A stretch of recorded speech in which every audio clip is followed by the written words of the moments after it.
Hey everyone, Sycra here, and in this video I'm going to show you how to use visual markers to help you draw. So when I used to draw things like, let's say, a 3/4 view, right? Let's say there's a person here, and it was in perspective. I had a lot of trouble with things like, well, where do I put the shoulder, right? Like, how does this look right? And how do I make the body work?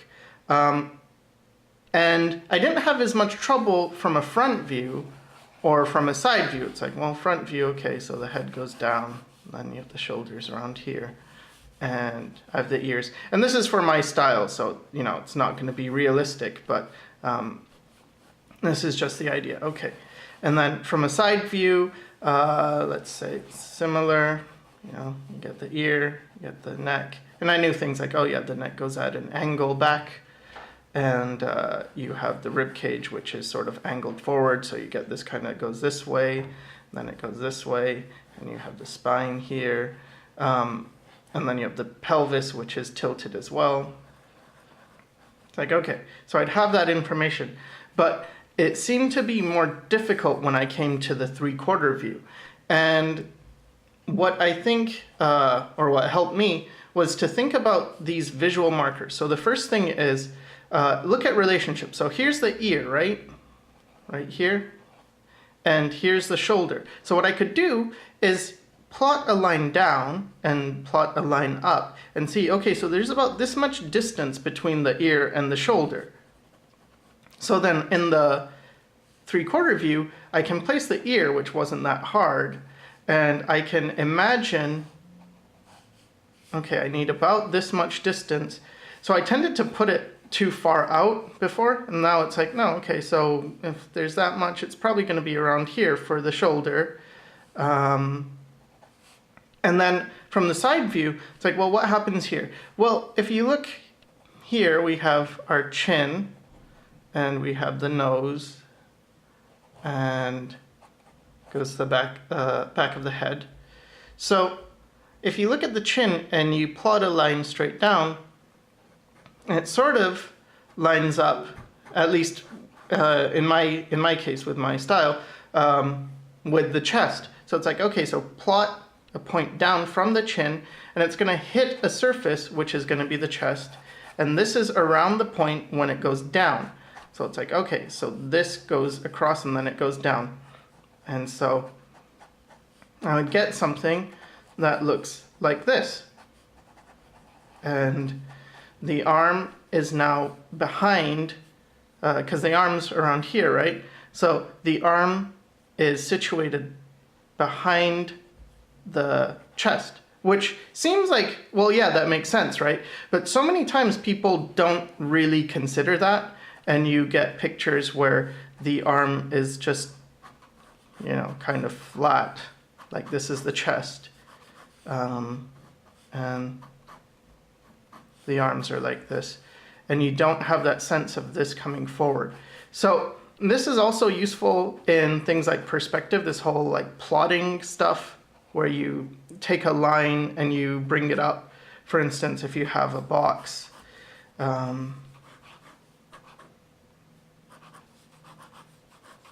and you want to find a line going up and going around. It's like, oh, okay, so you can just follow this form.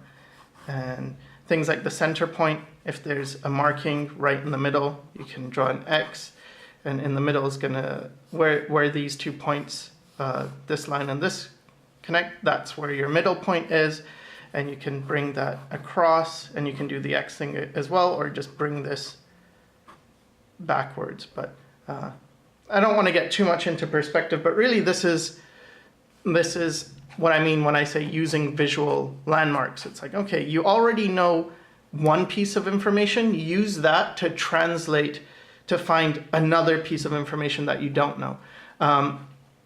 Where else this comes in handy is, for me, again, using my style. And I think this is sort of useful for styles, because when you're learning how to draw realistic proportions, it's fine, and you learn certain tricks, you know, like, oh, you could let's see, what's a realistic proportion trick? Okay, so for instance, you have the rib cage and then you have the pelvis, and between the rib cage and the pelvis, you've got roughly a fist that would fit in there, if that makes any sense.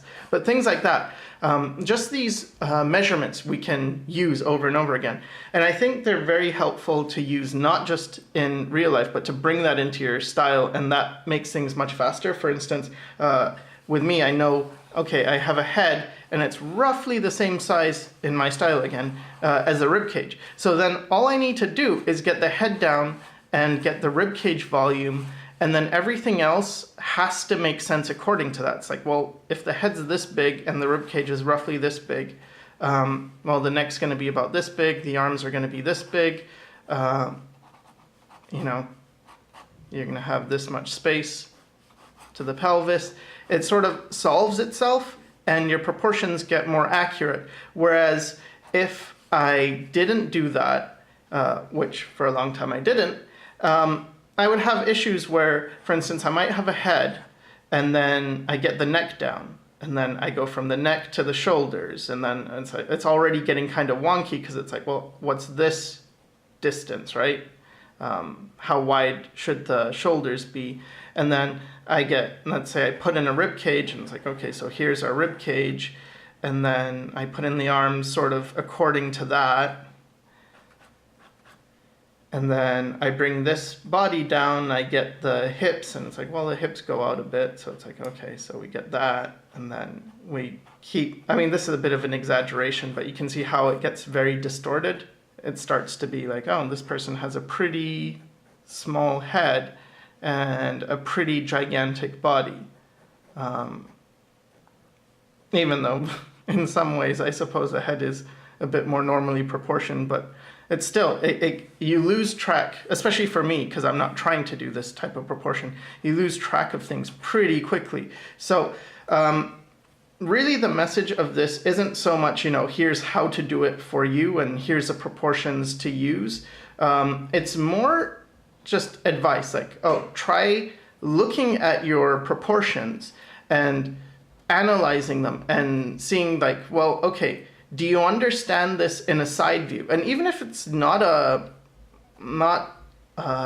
figure, let's say it was, I don't know, some kind of object. Maybe it's like a truck, and you know, okay, well, the truck from the side view, maybe this is like the silhouette, right?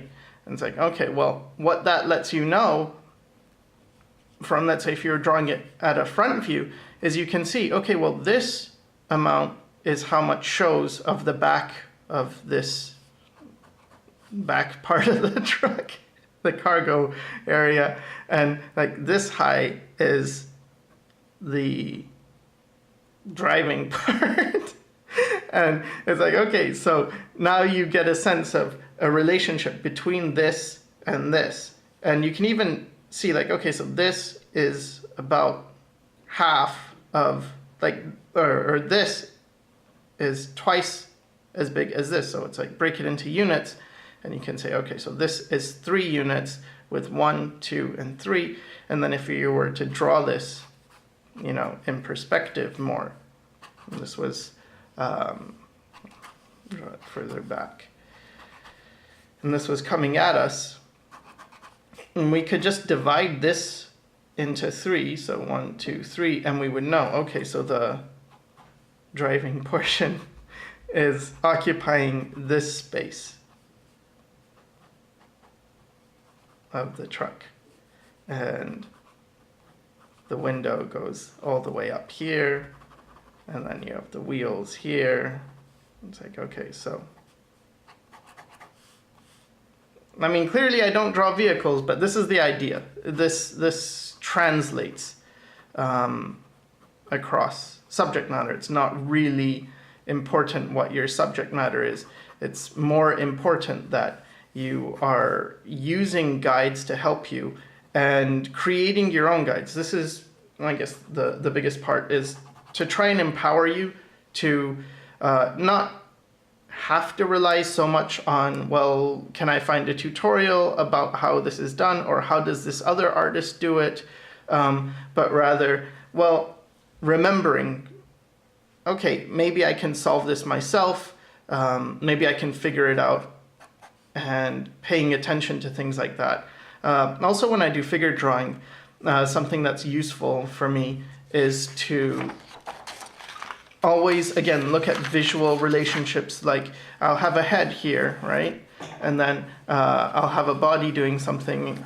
Maybe the body's here, the neck's here. The next thing I tend to look at are, like, where are the hands? Instead of, and I don't start here at the shoulders and then go to the elbow and then go to the hand. I just find the hand, and then I put in a line representing the entire arm, and then I divide that where the elbow would be, and then I just fill in the gaps. And this is easier to get hand positions, I find anyway, than if you start with the shoulder. And the reason is, again, that here, there's more chance, like I'll start at the shoulder and then maybe I get this far with the arm, and then, I lose my proportions, like, oh, maybe the hand is here, and then I draw more, and I go from, point A to B to C, instead of just going like, okay, so here's the hand, which is A, and then we just have B, which is the shoulder, and then connect it and find C. Because as you do this, and you do this with the body, and you're not really thinking about points, it's very easy to lose track of things. And maybe the knee is really close to the hand, but I'm already drawing the hand and I'm drawing this independently. And one way of solving that is you look at this negative space, and then it's like, okay, what is that negative shape? But we're not really talking about that. So what I would do instead is get the head in and get the most important parts as soon as you can. Like, okay, so this is roughly the proportion, the size of the body. If it's bigger, fine, make it bigger, but now you've got your proportions. Then where are the hands? Like, maybe the hands are here. And then where are the joints? Like I connect those. And then it's like, okay, so the elbow's here. And what's near it? Maybe, as I said, the knee is close to the hand, so it's like, where's the knee? Maybe the knee's here. Okay, where are the hips? And then it's like, well, if the knee's here, maybe the leg's coming forward like that, the other knee's back here. And you can see how by placing these points, it's much faster. You can, because the connections aren't that hard, right? Like, if it's like connect the dots. If someone gives you this dot and this dot, you can connect it pretty easily. But if you're starting with one dot and you don't have a place to go to, and you're like, well, is it here, here, here, here, here, here, here, here, here? Like, it gets much more difficult. So that's another way of using visual markers, I think, to create like a map of where things go. So yeah, those are the two real big points. Is one, if you're trying to figure out what something looks like in 3D, look at what it looks like in the front view or the top view or the side view, just a view you're familiar with, and start to look for relationships. And this is also how you keep characters looking the same. If you have a character and they have a certain, maybe, I don't know, they look like this, and their eyes are like this. It's like, okay, well, maybe in this view, it makes sense. Like, okay, so this is our character, but then you're not sure how it looks in another view. Well, look at the relationships. Look at the things like, okay, how close are the eyes to the nose? And you might notice, oh, it makes this sort of triangle shape. Okay, how far from the nose to the bottom of the chin? How does that relate from the eyes to the top of the head? And you can start making these diagrams out. It's like, oh, okay, so the eyes are halfway, and then the nose is pretty close to the eyes, the mouth, the lowest or most forward part of the mouth is here, but then the highest part is here. It's like, oh, okay, so then when you do another view, maybe a 3/4 view, it's like, okay, well, I know the top of the head to the bottom, the eyes are going to be halfway. When did we say we're doing 3/4? Okay. So, and then the nose comes out, and then the mouth goes down and it's about this much distance, so calculate about that much distance, and you can start building it, right? And then the ears are back. But if you have a side view, it's even easier, because then you have the front and the side, and you can determine, oh, the ears are, maybe they're back here, the muzzle is around here, the eyes are here. This is like that. It's like, okay. And then you can translate that to this view. The ears are back here. Anyway, so that's kind of the point. That's how I do it, and that's the technique of visual measuring and marking. So I hope this helped, and thanks for watching.